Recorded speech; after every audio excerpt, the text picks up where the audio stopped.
baga jiran baga jiratan duran durse manni maree naannoo Oromiyaa walgahii taa'een kanaan isin dura bahee akka dubbadhuuf na affeeruu keessaniif hedduu galatoomaa jechuun barbaada. Kanatti aansuudhaan adda mootummaa keenya mootummaa federaalaa Dr. Abiy qeequun barbaada. Qeequun barbaada. Qeequun barbaada. Wannan isaan qeequu akka yeroo ammaa haala keessa jirrutti naannoon Oromiyaa akkasuma guutuun Itoophiyaa yeroo ammaa kana rakkoo yeroo juntaan nutti fideetiin wal qabatee leenjii garaagaraa irra jira. Leenjiin garaagaraa ka irra jirru yeroo ammaatitti maanguddoon dubartiin ulfaa dubartiin ilmeedhaan cimeetti dabalatanii umrii waggaa tokko haga waggaa torba haga 80 leenjii gubbaa jiru. Kanaan wal qabatee qeequmsi ani muummicha ministeeraa keenya Abiy qeequu barbaadu waa'ee roobaatiin waa'ee bokkaatiin wal qabateeti.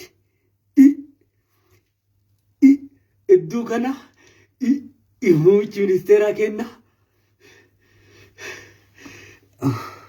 muummichi ministeeraa keenya dhiifama wajjin qeeqaa miti akka gorfannaatti muummichi ministeeraa keenya haala ulfaataa ta'ee fi bokkaa ulfaataa bokkaa jajjabaa humnaa ol roobuudhaan naannolee Oromiyaa keessa iddoo garaagaraatti akka yeroo ammaa kominikeeshinoonni keenya iddoo garaagaraatti nu ibsaa jiranitti yeroo ammaa maanguddoonni fi dubartoonni ulfaa akkasuma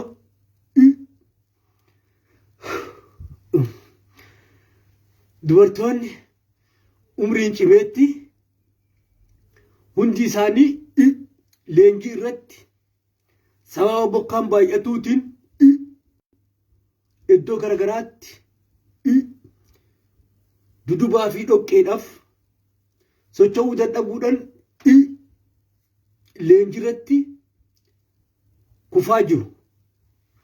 Kanaaf Dr. Abiy dhiifama wajjin muummichi ministeeraa keenya rooba hamaa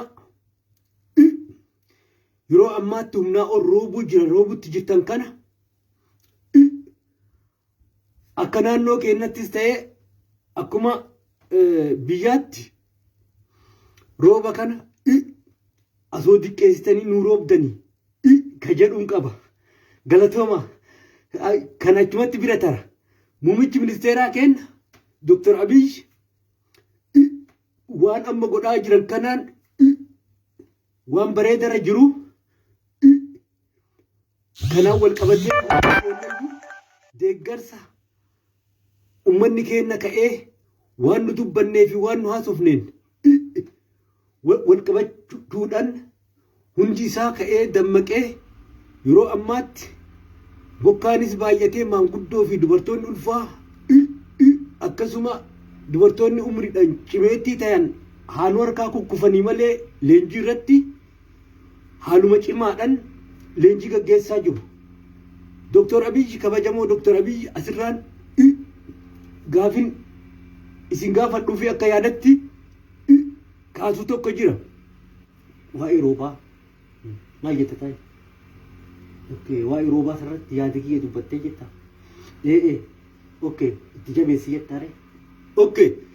Itti jabeessa. Bakki itti roobaa kanatti naannoleen amma leenjii itti kennaa jirru kana bira dabarsitanii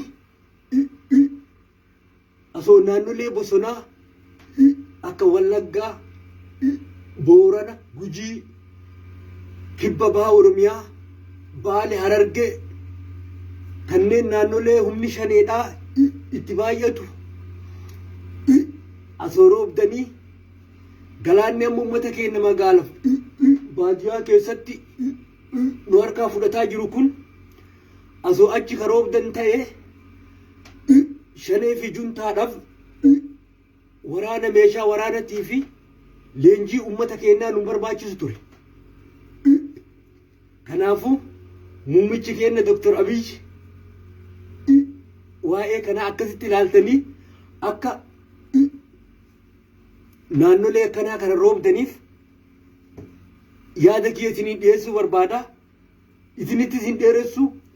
Galatoomaa.